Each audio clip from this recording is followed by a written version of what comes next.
दोस्तों नमस्कार, मैं खुशी सिंह एक बार फिर आपके लिए लेकर आई हूँ एक ऐसी कहानी जो सामाजिक मंथन के लिए तो ज़रूरी है ही, बल्कि आज की युवा पीढ़ी के लिए भी बहुत ज़रूरी है। जितना परिवार के परिजनों के लिए यह कहानी लेखक प्रकाश चंद्र ने लिखी है। उन्होंने नवीन, आशा, राजीव, हरीश, यमदूत, बूढ़े बाबा, बुढ़ी अम्मा, बच्चा, यमराज और लड़की की आत्मा जैसे कैरेक्टर इस कहानी में डालकर कहानी के भाव को प्रकट करने की कोशिश की है।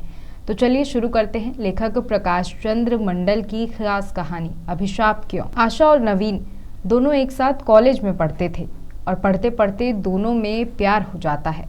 दोनों छिप छिप कर यहाँ वहाँ मिलते रहते हैं, लेकिन यह सिलसिला ज़्यादा दिन तक नहीं टिक पाता। उनके परिजनों को पता चल जाता है और वो उनके पीछे लग जाते हैं। आशा और नवीन की प्रेम कहानी की शुरुआत कुछ इस तरह होती है कि एक दिन आशा और नवीन की कॉलेज में एक साथ एंट्री होती है और आशा को देखते ही नवीन आशा से बोलता है, हेलो, हाउ आर यू? मैं नवीन। आशा मुस्कुरा कर जवाब देती है, hi, I am fine, thank you, मैं आशा हूँ। नवीन आशा से पूछता है, लगता है आप न्यू कमर हो, फर्स्ट ईयर में हो राइट? आशा नवीन के सवाल का बड़ी सादगी से जवाब देती है, हाँ, और आप? नवीन कहता है, मैं फाइनल ईयर में हूँ, बुरा ना मानो तो मैं तुम्हें तुम कह सकता हूँ। आशा कहती है, ओ यस, क्यों नहीं, आफ्टर ऑल मेरे सीनियर जो हो। नवीन उसकी बात का रिप्लाई देते हुए थैंक यू करता है। उसके बाद आशा नवीन को मेंशन नॉट कहते हुए कहती है, अच्छा नवीन, मैं चलती हूँ, बाय। नवीन भी सादगी से जवाब देता है, ओके बाय, फिर मिलना। आशा भी नवीन की बात का जवाब देते हुए कहती है, ओके। इसके बाद राजीव और हरीश की एंट्री होती है। राजीव हरीश से कहता है, जानते हो हरीश, आजकल के बच्चे कितने होशियार और चालाक हो गए हैं, अरे हमें ही उल्लू बनाते हैं। हरीश जवाब देता है, हाँ सो तो है, आप यकीन नहीं करोगे, देखो ना, कल ही मैंने किसी लड़की और लड़के को मुंह बांधकर एक साथ मोटरसाइकिल में जाते हुए देखा था। राजीव कहता है, हाँ भाई, क्या दिन आ गए हैं, अरे पास से ही गुजर जाएं तो पता नहीं चलेगा कि वो कौन है, उसमें हमारे बच्चे भी तो हो सकते हैं। और उसके बाद दोनों चले जाते हैं। दूसरे दिन आशा और नवीन मिलते हैं। नवीन आशा को अपने प्यार के इजहार करते हुए कहता है, आई लव यू आशा, पता नहीं जब से तुम्हें मिला हूँ मुझे एक अजीब सा एहसास होने लगा है। आशा मुस्कुराते हुए कहती है, क्या बात है नवीन, बड़े रोमांटिक हो रहे हो, क्यों, कैसा एहसास? नवीन आशा की बात का जवाब देते हुए शर्माता है और कहता है, नहीं मतलब तुमसे प्यार होने लगा है, मैं आजकल तुम्हारी यादों में खोया रहता हूँ। आशा हंसकर नवीन को अपने अंदाज में जवाब देती है, अच्छा चलो चलो, बहुत हो गया ये प्यार व्यार, सही मायने में नवीन सच बोलूं तो मुझे भी तुमसे प्यार होने लगा है। और दोनों आपस में एक दूसरे का हाथ पकड़कर चले जाते हैं। अब इस कहानी में राजीव और हरीश की एंट्री होती है। हरीश राजीव से कहता है, हाँ हाँ, आप बिल्कुल ठीक कहते हैं, अब देखिए ना, हमारे बच्चे जाते तो हैं स्कूल कॉलेज, लेकिन आए दिन न्यूज़पेपर में पढ़ने को मिलता है कि एक प्रेमी युगल वहाँ पड़ा है, एक जोड़ी अमुक गार्डन में गुफ्तगू कर रही है, एक जोड़ी समाजोइस देकर उनके माँ बाप को सौंप दिया गया। राजीव भी हरीश की बात का जवाब देते हुए बोलता है, क्या दिन कल आ गए हैं भाई, सब चोरी छुपे प्रेम करते हैं और गलत कदम उठाते हैं। हरीश भी जवाब को समाजोइस देते हुए कहता है, हाँ जी, इस मामले में हमें चौकन्ना रहना होगा। फिर राजीव और हरीश चले जाते हैं। उसके बाद कॉलेज में नवीन की एंट्री होती है। नवीन इधर उधर देखते हुए मन ही मन कहता है, आशा अभी तक क्यों नहीं आई, वो तो कभी लेट नहीं होती, कहाँ रह गई होगी। ठीक है, मैं मोबाइल से ही बात करता हूँ। नहीं नहीं, अगर मोबाइल उसके पास नहीं हुआ तो? ऐसे में सभी को शक हो जाएगा। फिर अचानक से नवीन ने आशा को दूर से आते हुए देखा और पास आते हुए देखा। आशा से पूछा, अरे आशा, तुम इतनी लेट क्यों? आशा ने मुंह लटकाते हुए जवाब दिया, कुछ नहीं यार, ऐसे ही। नवीन ने फिर पूछा, नहीं कुछ तो है, बताओ ना, मैं तुम्हारा बेसब्री से इंतज़ार कर रहा था, बताओ ना प्लीज़। नवीन की ज़िद को देखते हुए आशा ने कहा, नहीं कुछ नहीं, असल में मैं तैयार होने में लेट हो गई। नवीन आशा के जवाब को सुन रहा था, लेकिन असली बात को जानना चाहता था। नवीन ने आशा से फिर से पूछा, अरे यार बताओ ना क्या हुआ। आशा फिर नवीन से कहती है, बताने से क्या फ़ायदा, मेरे घर वाले सब जान चुके हैं, और हाँ, तुम भी मुझे इस तरह मिला मत करो। नवीन ने आशा से कहा, आशा एक बात याद रखना, मैं तुमसे प्यार करता हूँ और हमेशा करता रहूँगा, चाहे हमारे बीच कितनी भी परेशानियां क्यों ना आए और तुम मुझसे कितना भी दूर रहो। आशा नवीन से कहती है, यह पागलपन है नवीन। जब मेरे घर वाले नहीं चाहते तो हमें इस तरह मिलने से क्या फ़ायदा। नवीन आशा से कहता है, घर वालों के चाहने ना चाहने से कुछ नहीं होता। जब हम दोनों प्यार करते हैं तो इसे अंजाम तक भी पहुंचाएंगे।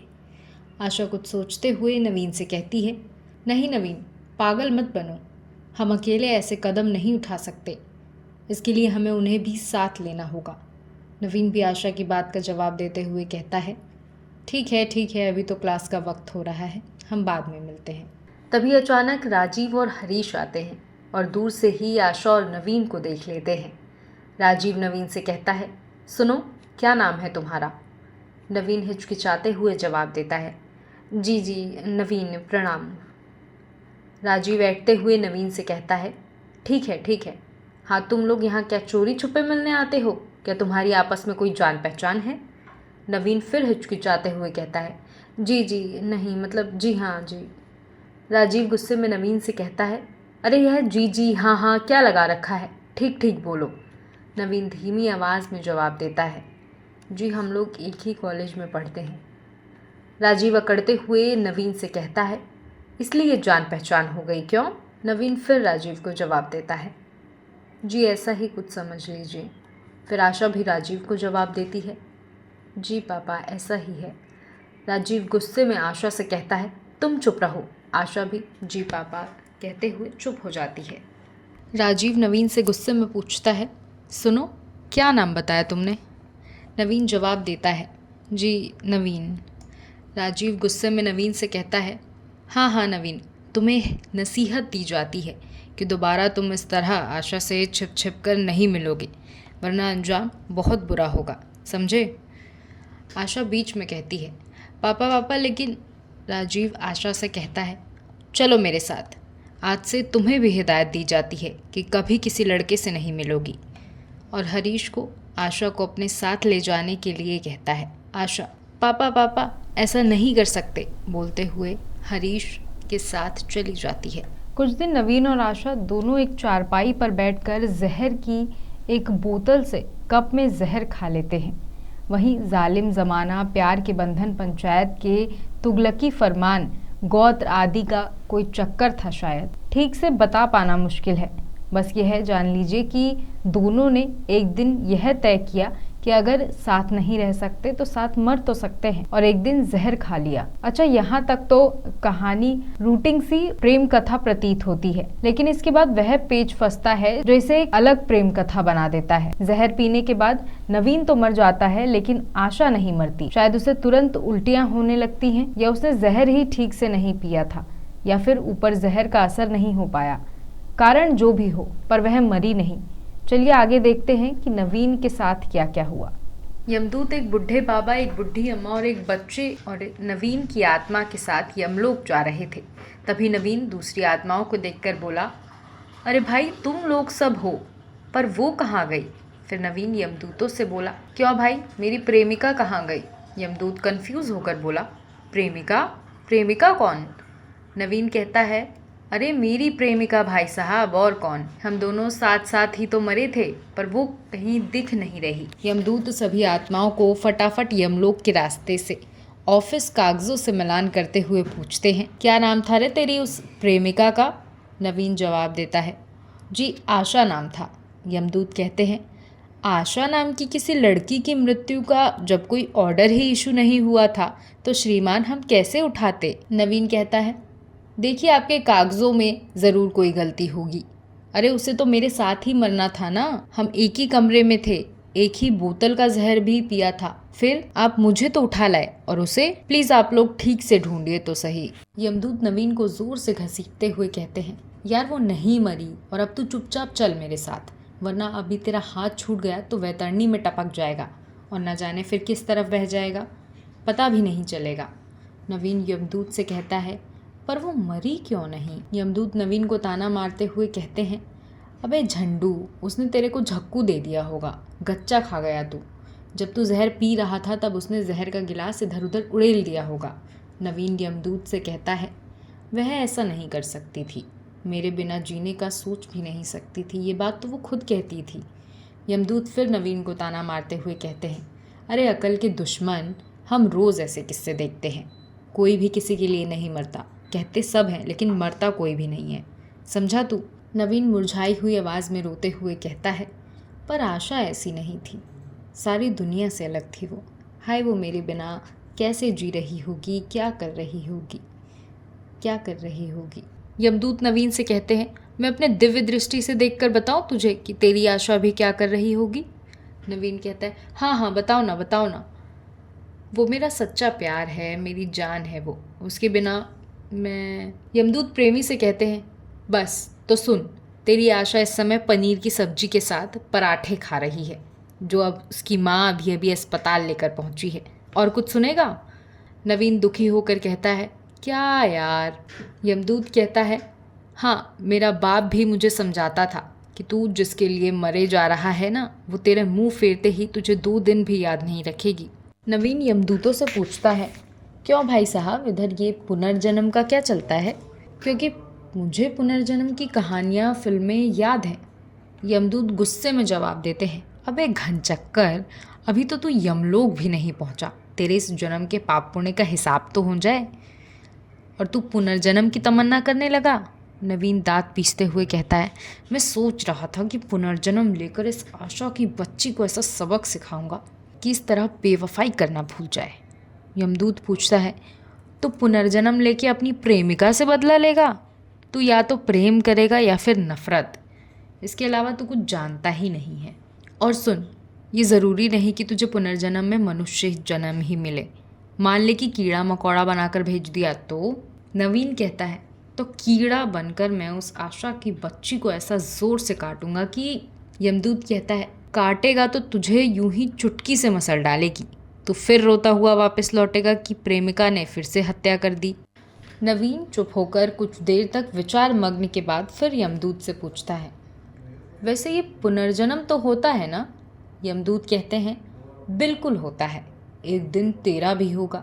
हाँ, टाइम ज़रूर लग जाएगा क्योंकि पेंडिंग केसों की लाइन बहुत लंबी है, इसलिए शायद टाइम लग सकता है। नवीन कहता है, लेकिन भाई मेरा पुनर्जन्म कुछ जल्दी नहीं हो सकता? मैं इसके लिए आपको कुछ। यमदूत उसकी बात को समझ जाते हैं और गुस्से में बोलते हैं, कुछ? क्या कुछ है बे? तू हमें घूस देना चाहता है? यह यमलोक है बाबू, यहाँ घूस वगैरह नहीं चलता। नवीन कहता है, लेकिन धरती में तो चलता है, वहाँ जमाखोरी, घूसखोरी, काला धन, न जाने और क्या क्या, जिसके लिए रामदेव बाबा और अन्ना हजारे ने उसे सुधारने का बीड़ा उठा रखा है। यमदूत कहते हैं, लेकिन बच्चू, यहाँ इन सब का कोई सरोकार नहीं है। नवीन फिर से यमदूतों की रिक्वेस्ट करते हुए कहता है, देखिए ना, किसी भी तरीके से अगर मेरा पुनर्जन्म हो जाता तो मैं उस आशा की बच्ची को देख लेता। यमदूत कहते हैं, यार तू बदले की मत सोच, तू बदला नहीं ले पाएगा। उस जन्म की यादें पोंछ पाछ कर ही यहाँ से भेजते हैं, यही सिस्टम है पुनर्जन्म में, वरना आदमी पुराने जन्म के झगड़े, यादों, केसों में ही पड़ा रह जाएगा। तभी नवीन को कुछ सोचते हुए देखकर यमदूत उससे पूछते हैं, क्या सोच रहा है बे? नवीन कहता है, मुझे उसकी याद आ रही है, बहुत याद आ रही है। मैं सोच रहा हूँ कि जब मैं उससे अभी भी इतना प्यार करता हूँ तो वो भी उतना ही प्यार करती होगी, तो फिर उससे बदला कैसा? जहाँ है खुश रहे, क्यों भाई साहब? और ऐसा कहते कहते आशा की यादों में खो जाता है। तो इस तरह नवीन अपनी प्रेमिका आशा की यादों में खो जाता है। नवीन अपनी प्रेमिका आशा की याद में डूबा बैतरणी पार कर रहा है, और प्रेम में कैसा बदला बदला, उसे पुनर्जन्म नहीं चाहिए, ये लोग यादें पोंछ देते हैं। नवीन नहीं चाहता कि उसके प्रेमिका की यादें उसके दिमाग से साफ कर दे, वह इन यादों के सहारे ही जीने लगा। एक दिन यमराज के दरबार में बड़ा ही विचित्र केस आता है। यमदूत एक लड़की की आत्मा को मुस्के बांधकर वहां लाते हैं। उस पे आरोप था कि वह लड़की पुनर्जन्म से इनकार कर रही है, लेकिन हेड ऑफिस से पार्ट 2 ऑर्डर इशू हो चुका है, इसकी पोस्टिंग निकल चुकी है। मृत्युलोक में भारत की जमीन पर इसके लिए कोख भी अलॉट की जा चुकी है। माँ बाप, शहर सब तय हो चुका है। इसे यहाँ जन्म लेना है, लेकिन वह मना कर रही है। इसे यमदूतों ने बहुत समझाया कि जन्म तो लेना ही होगा, लेकिन वह लड़की की आत्मा जन्म लेने से और उनकी बातों से इनकार कर रही थी। लड़की की आत्मा यमदूतों से कहती है, नहीं, मैं लड़की बनकर दोबारा जन्म नहीं लूँगी। तुम्हें नहीं मालूम धरती पर लड़कियों के साथ क्या क्या अत्याचार होते हैं? यमदूत कहते हैं, जो भी होता हो तुम्हें नियम के अनुसार चलना होगा। यह तुम्हारे जीवन पंजी में लिखा जा चुका है। लड़की की आत्मा यमदूतों की बात को काटते हुए कहती है, लिख जाने दो, मैं नहीं जाऊंगी तो नहीं जाऊंगी, बस। उसी समय यमराज की एंट्री होती है और यमदूत यमराज से कहते हैं, मालिक, यह लड़की की आत्मा बड़ी ही जिद्दी है, आपके और यमलोक के नियमों का उल्लंघन करती है। कहती है मैं पुनर्जन्म नहीं लूँगी।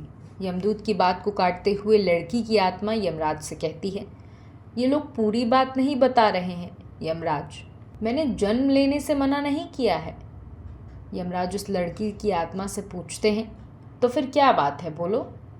लड़की की आत्मा कहती है, ये मुझे भारत में लड़की के रूप में पैदा होने का ऑर्डर दे रहे हैं, जिसका मैंने विरोध किया है, बस इतनी सी बात है। मैं वहाँ लड़की बनकर पैदा होने से इनकार नहीं करती। यमराज अचंभा करते हुए लड़की की आत्मा से गुस्से में पूछते हैं, पर क्यों, इसमें क्या गलत है? और भाई, भारत की धरती पर बेटियां भी तो चाहिए कि नहीं?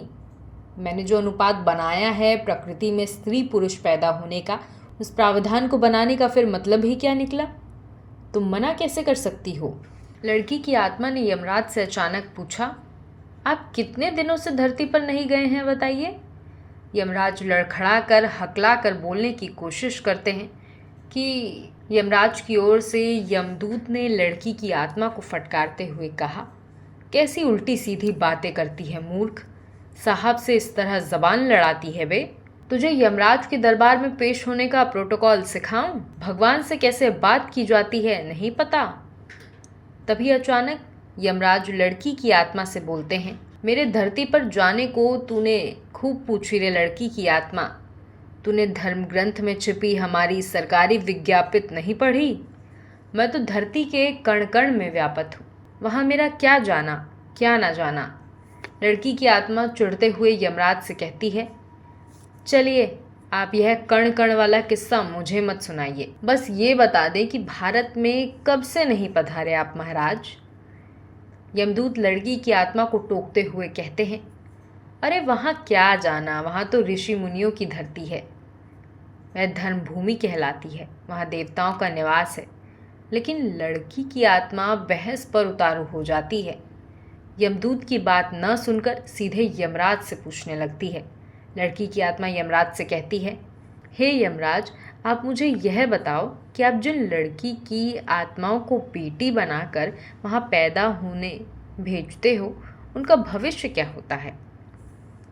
यमराज भी कंफ्यूज होकर जवाब देते हैं, लेकिन भविष्य तो हम तय करके भेजते हैं ना। लड़की की आत्मा कड़वी आवाज में यमराज को ताना मारते हुए कहती है, वही तो, पर बेटियों के केस में आपका तय किया भाग्य भारत में नहीं चलता। कभी इन दूतों से आपने पूछा है कि आपकी भेजी बेटियां भारत की धरती पर पहुंच भी पाती हैं या नहीं? कभी स्टॉक वेरिफिकेशन करते हैं आप? कितनी कन्या लड़कियों की आत्माएं आपके दफ्तर से इशू हुई हैं और कितनी वहाँ डिलीवरी हुई? बीच की कहाँ गई? कभी इसका अकाउंट लेकर देखा है आपने? यमराज भी कंफ्यूज होकर गुस्से में यमदूतों को फटकारते हुए बोलते हैं, यह लड़की की आत्मा क्या अनाप शनाप बोले जा रही है? एक साधारण सी लड़की की आत्मा मुझे और मेरे कामों पर उंगली उठाई, ये मुझे पसंद नहीं। यमराज के गुस्से को देखते हुए सभी यमदूतों ने सर झुका लिया, लेकिन उनमें से एक यमदूत ने यमराज से अटक अटक कर कहा, सर यह एक महीने में ठीक ही कह रही है। आप यहाँ से कन्या लड़की की आत्मा का भाग्य कितना भी उज्जवल लिखकर भेजें, भारत में आजकल लोग कन्या को कोख में ही मार देते हैं। वो लोग ये बिल्कुल नहीं सोचते कि उनके ऊपर आपका कितना आशीर्वाद है। अगर उनके परिवार में कन्या पैदा हो जाती है तो वह उनके ही जीवन को कितना सुंदर बना देती है। यमराज यह सब सुनकर चकित रह गए। वो थोड़े क्रोधित भी हुए और शर्मिंदा भी हुए। उनके राज में यह कैसा अनर्थ हो रहा है और उन्हें पता ही नहीं है। अरे काहे के हैं वो सर्वज्ञाता, काहे के हैं वो सर्वव्यापी, जो अपने द्वार भेजे गए जीवों के ही हिसाब किताब नहीं रखते। लड़की की आत्मा गुस्से में परेशान होकर तू तड़ाके पर उतर आई। वह यमराज को कुछ भी कहने लगे, क्योंकि यह नियम कानून उसे पसंद नहीं आ रहे थे, इसलिए वह यमराज को आप संबोधित करना भूल गई। कि आत्मा यमराज से बदतमीजी से बात करते हुए कहती है, तुझे पता है यमराज, तेरी सबसे ज्यादा पूजा, तेरे सारे व्रत उपवास, तुझ पर सबसे ज्यादा विश्वास स्त्रियां करती हैं। तेरे विधान से यदि उनके साथ ही ऐसा हो रहा है तो क्या अधिकार है तेरा कि तू मुझे कन्या बनाकर जन्म दे। मैं ऐसा जन्म बिल्कुल नहीं लूंगी। यमदूत पूरे वाकये को देखकर कहता है, अरे बाप रे, मेरे जीवन में यह पहली बार एक लड़की की आत्मा इतनी हिम्मत करके बुलंदी के साथ अपनी बात कह रही है। मैं भी तुम्हारा समर्थन करता हूँ। तुम्हारा यह हठ बिल्कुल जायज़ है। वही यमराज मुस्कुराए और तब तक मन ही मन विचार करके कुछ तय कर लिया और फिर उस लड़की की आत्मा से कहा कि नहीं, तू ज़रूर जन्म लेगी और तुम्हारा केस स्वयं मैं फॉलो करूँगा। लड़की की आत्मा कहती है, तू मेरा केस फॉलो करेगा? और वैसे तू किस किस का केस फॉलो करेगा यमराज? वहाँ तो पूरे देश में यही चल रहा है। हर झोला छाप डॉक्टर छोटे छोटे खूंचे में बैठकर इसी काम को अंजाम दे रहे हैं। यमराज कहते हैं, मैं तुम्हारा तो देखूंगा ही। तुम्हारी भ्रूण हत्या करने वालों को मैं उबलते हुए तेल में कढ़ाई में डालकर उन्हें भुनने का आदेश जारी करूंगा। यमराज चुनौती के पूर्ण जवाब को सुनकर लड़की की आत्मा मुस्कुराने लगी और यमराज से कहती है, चलो तेरे कहने पे मैं पैदा हो जाती हूँ, पर मेरी कुछ शर्तें हैं। तो कुछ वादे शादे कर, फिर मैं तेरे कहने पर पैदा हो जाती हूँ। यमराज मुस्कुराकर जवाब देते हैं, हाँ हाँ तथास्तु, मैं तुम्हारे लिए वादे निभाने को तैयार हूँ। बताओ कौन से वादे? लड़की की आत्मा, वादा कर कि मैं कन्या के रूप में जन्म लूँ तो मुझे पुत्र जैसा ही प्यार मिले। वह मुझे उतना ही पढ़ाएं जितना एक पुत्र को पढ़ाते हैं, मुझे उतना ही सम्मान करें जितना एक पुत्र को किया जाता है। यमराज कहते हैं, वह भी ठीक। लड़की की आत्मा फिर यमराज से कहती है, स्कूल जाऊं तो मास्टर अश्लील हरकतें ना करे, सड़क पर चलूं तो मुझ पर गलत निगाहें डालने वाले को तू पढ़वा तो देगा ना? यमराज कहते हैं, हाँ बाबा हाँ, गलत निगाहें डालने वाले की आंखें फोड़ने का आदेश दूंगा मैं। लड़की की आत्मा फिर यमराज से कहती है, बस या ट्रेन में चढ़ूं तो छेड़छाड़ करने वाले और बलात्कार करने वाले हाथों को काट तो देगा ना तू? क्योंकि आजकल अक्सर देखा जा रहा है कि मनचले युवक बदमाश लोग भोली भाली लड़कियों के साथ चलती बसों में बलात्कार जैसे घटनाओं को अंजाम दे रहे हैं। यमराज लड़की की आत्मा से कहते हैं, बाप रे, तेरा यह वादा तो मुझ पर भारी पड़ने वाला है। हाँ हाँ, बलात्कारियों को ऐसी कठोर सज़ा दूंगा कि सारी दुनिया थर्रा उठेगी। मैं बलात्कारियों को ऐसी सज़ा दूंगा कि दुनिया देखती रह जाएगी। उनके हाथ पैर काटकर सूली पर लटकाने का आदेश दूंगा ताकि दोबारा वह ऐसा घिनौना कार्य को अंजाम न दे सकें। लड़की की आत्मा फिर यमराज से पूछती है, ससुराल में जलाने वालों का दहन करेगा न तू? भगवान कहते हैं, इसमें कोई शक नहीं, उन दहनकारियों का मैं अंत करूंगा। मैं गरम तंदूरी में डालकर सेकने का आदेश दूंगा। लड़की की आत्मा फिर यमराज से कहती है, एक आखिरी ख्वाहिश सुन, जब मेरी कोख में तू बेटी देगा तो उसकी भी इतनी ही सुरक्षा करेगा ना? यमराज लड़की की आत्मा को जवाब देते हैं, हाँ, जब मैं तुम्हारी सुरक्षा का जिम्मेदारी ले रहा हूँ तो उसकी रक्षा करना भी मेरा अहम कर्तव्य बनता है। मैं उसका भी ख्याल रखूंगा। तो आपने देखा कि यमराज भी एकदम चुप थे, कुछ बोल नहीं पा रहे थे। शायद उनके पास बोलने के लिए कोई शब्द ही नहीं थे। आदमी ने यहाँ इतना कुछ बिगाड़ दिया है कि अब यमराज के बस में भी बात नहीं है। आदमी को तो खुद इस जटिल समस्या को सुधारना होगा। मनुष्य अगर समाज में मिलजुल कर इस जटिल समस्या का हल निकालना चाहे तो सब कुछ पारदर्शी हो जाएगा। यह समाज एक दिन बिल्कुल स्वर्ग जैसा हो जाएगा।